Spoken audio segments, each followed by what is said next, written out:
শিক্ষার্থী বন্ধুরা, আমি তাপস হালদার, সহকারী শিক্ষক, হারতা বালিকা মাধ্যমিক বিদ্যালয়। আমি আছি আজকের অনলাইনে তোমাদের সাথে গণিত বিষয় নিয়ে।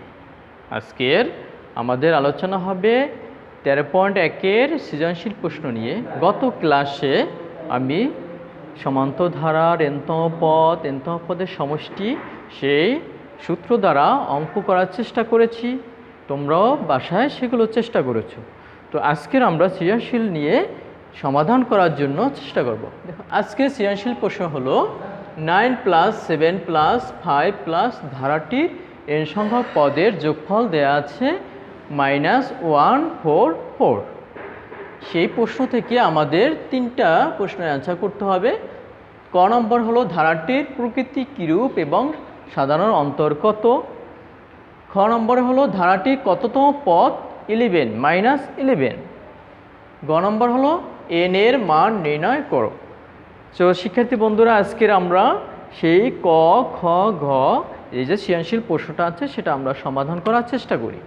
তো প্রথমে আমরা ক নম্বরে সমাধান করি। এখানে দেয়া আছে ধারাটির প্রকৃতি কিরূপ এবং সাধারণ অন্তর কত।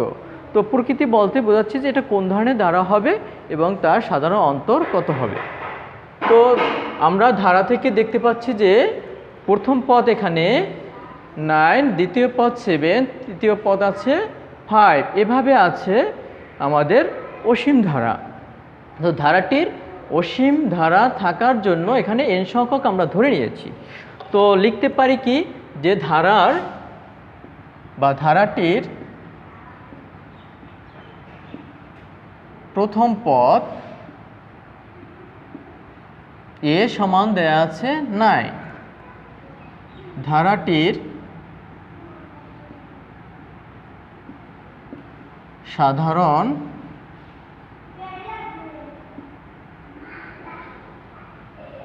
অন্তর, সাধারণ অন্তর আমরা জানি d দ্বারা প্রকাশ করে। তো সাধারণ অন্তর জানি আমরা যে কোনো পদ এবং তার পূর্ববর্তী পদের বিয়োগফলকে সাধারণ অন্তর বলা হয়। তো দেখো এখানে দ্বিতীয় পদ কত আছে 7, তৃতীয় পদ কত আছে 5 এবং প্রথম পদ কত আছে 9। এখন আমরা অন্তর বের করার জন্য দ্বিতীয় পদ থেকে আমরা দ্বিতীয় পদ হলো 7 বিয়োগ প্রথম পদ বিয়োগ করি। তাহলে কত হবে এখানে 7 - 9, তাহলে মাইনাস কত হবে 2। অথবা আমরা তৃতীয় পদ থেকে যদি আমরা দ্বিতীয় পদ বিয়োগ করি তাহলে কি দাঁড়ালো 5 - 7 ইকুয়াল কত হবে -2। বড় সংখ্যা থাকার কারণে আমরা 9-এর পিছনে মাইনাস চিহ্ন থাকার কারণে সেই মাইনাস চিহ্নটা ইউজ করেছি। এখানে 5 - 7 একই হলো। তাহলে এখান থেকে আমরা কি বুঝতে পারলাম যে সাধারণ অন্তর দুইটাই সমান। দেখো এখানেও -2 আছে, এখানেও -2 আছে। তো শিক্ষার্থী বন্ধুরা, তাহলে আমরা এখন এটাকে বলতে পারি এই অঙ্ক, এই যে ধারা দেওয়া আছে ধারাটাকে বলতে পারি সমান্তর ধারা। সুতরাং প্রদত্ত ধারাটি একটি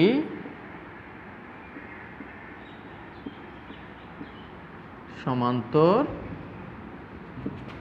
ধারা এবং সাধারণ অন্তর আমরা পেয়েছি কত -2 এবং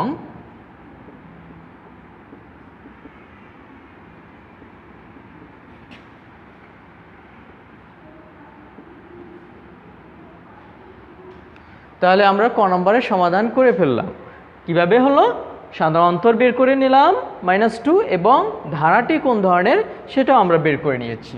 তাহলে শিক্ষার্থী বন্ধুরা, আমরা মনে হয় ক নম্বর অঙ্কটা বুঝতে পেরেছি। এখন তোমরা খাতায় তুলে নাও।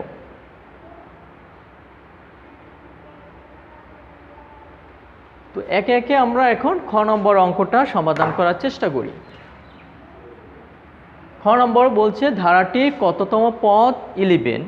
দেখো বন্ধুরা, এখানে আমাদের প্রথম পদ, দ্বিতীয় পদ, তৃতীয় পদ দেওয়া আছে। এখন এভাবে যদি আমরা সামনে আগাতে থাকি, যখন -11 হবে তখন সেইটা কততম পদ হবে সেটা আমরা বের করব। দেখো এখানে ধারাটির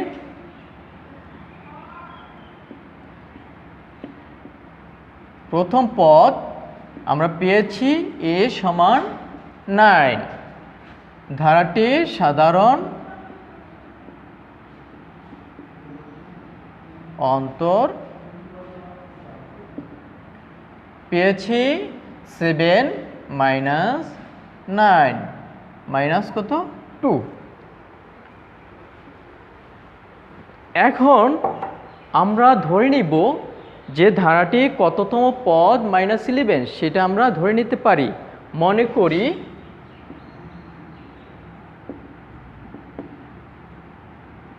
ধারাটির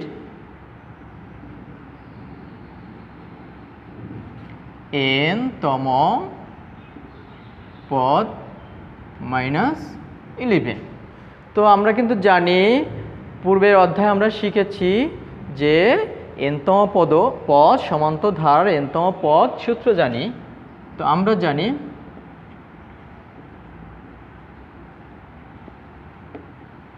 n-তম পদ সমান a plus n-1 into D. তো কি লিখতে পারি? প্রশ্ন মতে এখানে n-তম পদ ধরে নিয়েছি -11 এবং n-তম পদ আমরা পেয়েছি a plus n-1 into D. তাহলে আমরা a plus n-1 into D সমান সমান -11 লিখতে পারি। a plus n-1 into D সমান -11।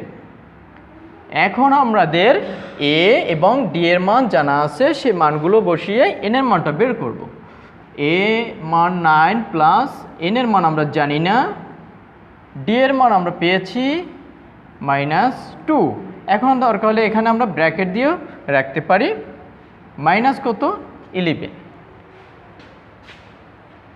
বা দেখো এখানে 9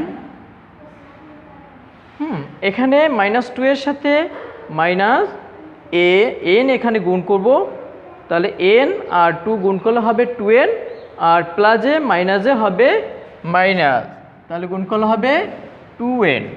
তারপরে আবার এই 2 এর সাথে 1 গুণ করলে মাইনাসে কি হবে প্লাস জানি, আর 2 আর 1 গুণ করলে 2ই হবে, ইকুয়াল মাইনাস কত 11। বা এখন আমরা যোগ বিয়োগ করে নেই, এখানে 9 প্লাস আছে সংখ্যা, এখানে 2 প্লাস আছে, তাহলে কত হবে 11 মাইনাস 2n ইকুয়াল 1। এখন আমরা সংখ্যা একপাশে নিব, n এর মান বের করতে বলছে, n এর মান রেখে দিই, তাহলে -2n আর 11 আমরা এই 11 প্লাস আছে সমান সমান ওপাশে গেলে হবে মাইনাস, সেটা আমরা জানি। তাহলে -2n ইকুয়াল 11 এবং 11 দুইটাই কিন্তু একই চিহ্ন থাকার কারণে আমাদের যোগ করতে হবে, কিন্তু চিহ্ন হবে মাইনাস চিহ্ন। এখন আমরা উভয় পাশে -1 দ্বারা গুণ করলে এই মাইনাস চিহ্ন আর থাকে না, তাহলে কি থাকবে 2n সমান 2 বা n সমান 22, এখানে গুণাকার আছে ভাগ হয়ে যায়, সুতরাং n সমান সমান কাটাকাটি করলে কত হবে 11। তাহলে আমরা কি পেয়েছি বন্ধুরা, যে ধারাটির কততম পদ -11। তাহলে আমরা n এর মান আমরা ধরে নিয়েছিলাম যে 11তম n-তম পদ -11, n এর মানটা বের করতে পেরেছি। এখন সেটাকে আমরা অ্যান্সার লিখতে পারি, যেমন কি লিখব, যে সুতরাং 11তম ধারাটির 11তম পদ -11তম পদ 11তম পদ -11। তো শিক্ষার্থী বন্ধুরা, তাহলে আমরা খ নম্বরও সমাধান করতে পেরেছি। যদি তোমাদের কোনো সমস্যা থাকে আমি আর একবার তোমাদের বুঝিয়ে দিতে পারি। যেমন আমরা ধারাটির প্রথম পদ এ সমান কত পেয়েছি 9, সাধারণ অন্তর পেয়েছি 7, দ্বিতীয় পদ মাইনাস প্রথম পদ 7 মাইনাস 9 সমান সমান কত হয়েছে -2। তো এখানে ধারাটি কততম পদ আমাদের বের করতে বলছে, -11 কততম পদ। তো আমরা ধরে নিয়েছি মনে করি ধারাটির nতম পদ -11।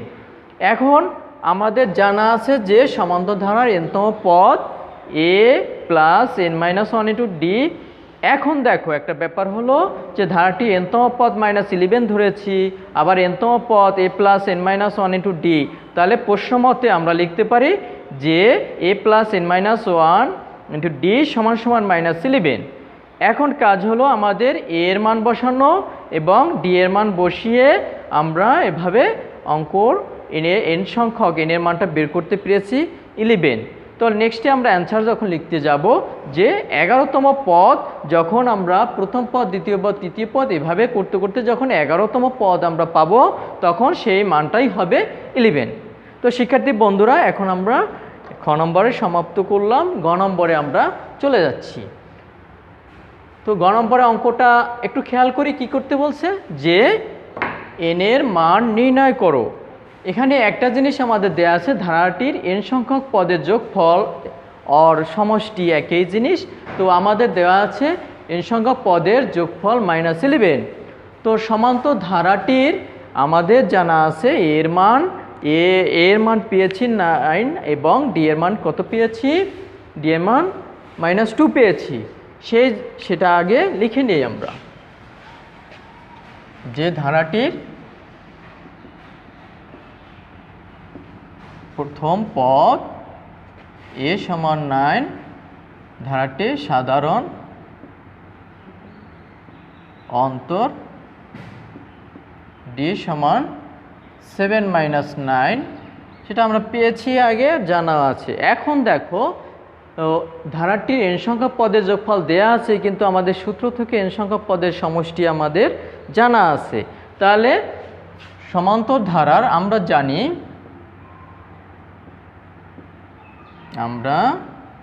জানি যদি পদ সংখ্যা আমাদের n হয়, পদ সংখ্যা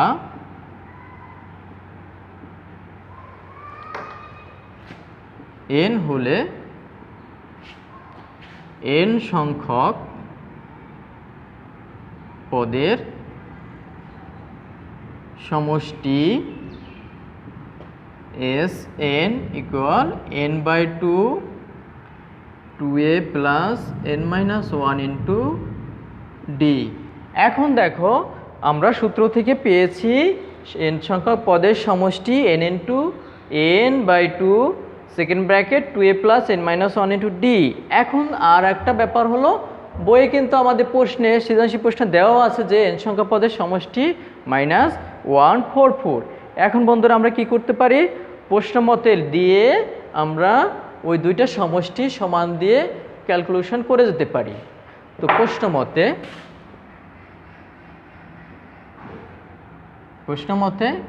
n/2 second bracket 2a plus n-1 into d সমান সমান -144।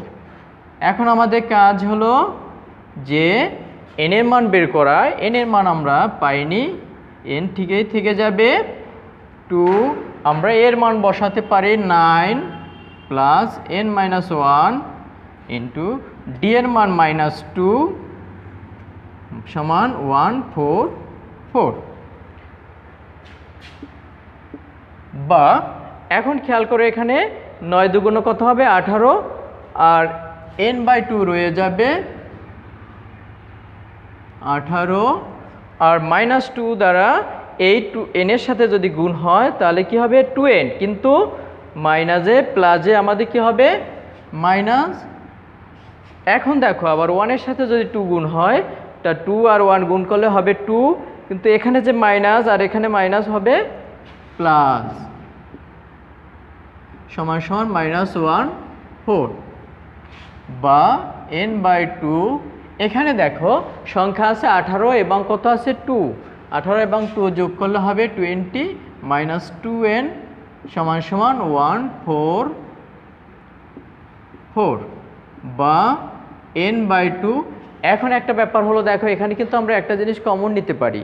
কমন কি, দেখো এখানে দুইটা সংখ্যার ভিতর ভাগ করা যাবে যে সংখ্যা দিয়ে, তাহলে এখানে কমন নেওয়া যায়।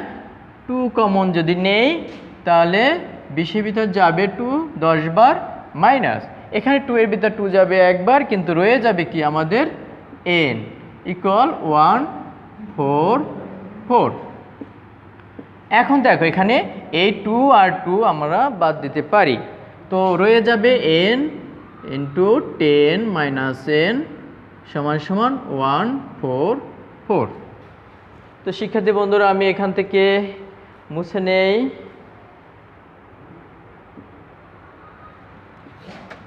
বা এখন এখানে কি করা যায়, n দিয়ে এই 10 এর সাথে গুণ করব, বাট n আবার n এর সাথে গুণ হবে। n যদি 10 এর সাথে গুণ হয় তাহলে কত হবে 10n মাইনাস n আর n গুণ করলে হবে n স্কয়ার ইকুয়াল 1 4 4। এখন হলো আমরা সব সংখ্যাগুলো একপাশে নিয়ে আসব, তাহলে একটু সাজিয়েও লিখতে পারি। মাইনাস n স্কয়ারটা আগে আনবো, এখানে কোনো চিহ্ন না থাকলে জানি প্লাস, তাহলে প্লাস 10n, আর এখানে কি আছে মাইনাস হবে প্লাস 1 4 4। এখন জানি সবগুলো যদি সমান সমানের এপাশে নিয়ে আসি তাহলে কিছু না থাকলে এখানে থাকে 0।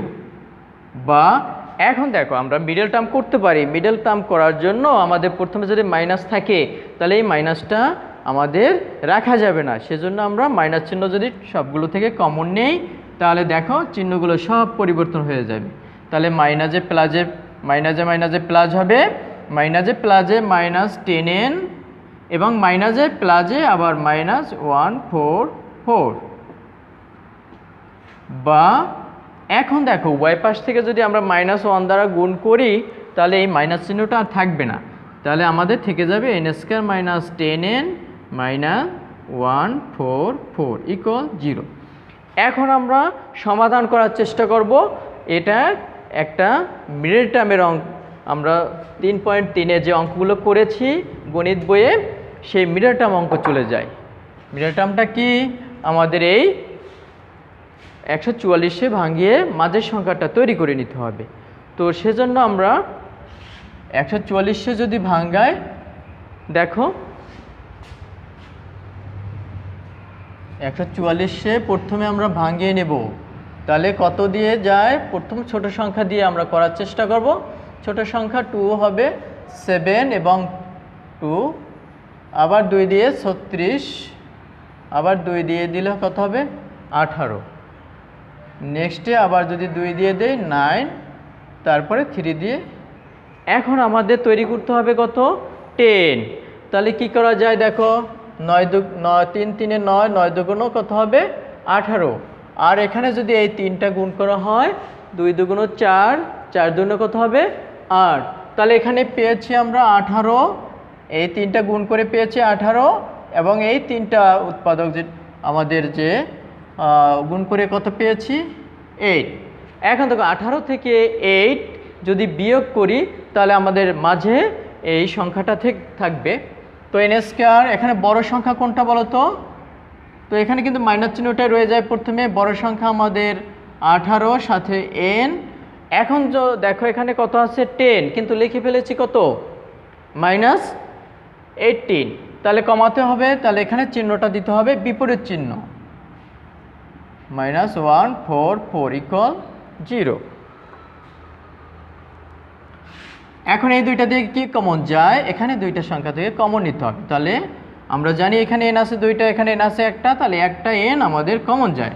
মাইনাস কত থাকবে 18 প্লাস এখানে কোনো n নাই, এখানে n আছে, n কমন যাবে না, 8 কমন যদি যায় তাহলে থাকবে n প্লাসে মাইনাসে মাইনাস 8 144-এর ভিতরে যাবে 18 বার সমান 0। বা n মাইনাস 18, এই দুইটা কমন নিলাম, আর n প্লাস 18 এত সমান দেখো যদি 0 হয়, n মাইনাস 18 এবং n প্লাস 8 সমান যদি 0 হয় তাহলে আমরা n মাইনাস 18 সমান লিখতে পারি, n মাইনাস 18 সমান লিখতে পারি 0। বা n সমান সমান কত হবে 18, জানি মাইনাস থাকলে এ পাশে চলে গেলে হবে প্লাস। অথবা n প্লাস 8 ইকুয়াল 0, বা n সমান সমান কত হবে মাইনাস 8। এখন দেখো কখনো পদ সংখ্যা ঋণাত্মক হতে পারে না। এখানে কিন্তু পদের সংখ্যা n এর মান কত পেয়েছি 18 ধনাত্মক, আর এখানে n এর মান কত পেয়েছি ঋণাত্মক। তাহলে আমরা এই ধারার অঙ্ক যখন করব কখনো পদের সংখ্যা ঋণাত্মক হতে পারে না। তাহলে এখানে আমরা লিখতে পারি ইহা গ্রহণ যোগ্য নয়। তাহলে আমাদের এখানে যে প্রশ্নটা পেয়েছি যে n সংখ্যক পদের সমষ্টি দেওয়া আছে, n এর মান বের করতে বলেছে। তো n এর মান আমরা কত পেয়েছি, সুতরাং অ্যান্সার যখন আমরা লিখতে যাব তখন আমরা লিখব n সমান 18। তো শিক্ষার্থী বন্ধুরা, তোমরা এই অঙ্কটা উঠিয়ে নাও অ্যান্ড তোমাদের আজকের এখানে আমি ক্লাস সমাপ্ত করব। আশা করি তোমরা বুঝতে পেরেছ। পরবর্তী ক্লাসে আমি আবার নতুন করে কোনো সৃজনশীল নিয়ে হাজির হব। ধন্যবাদ সবাইকে।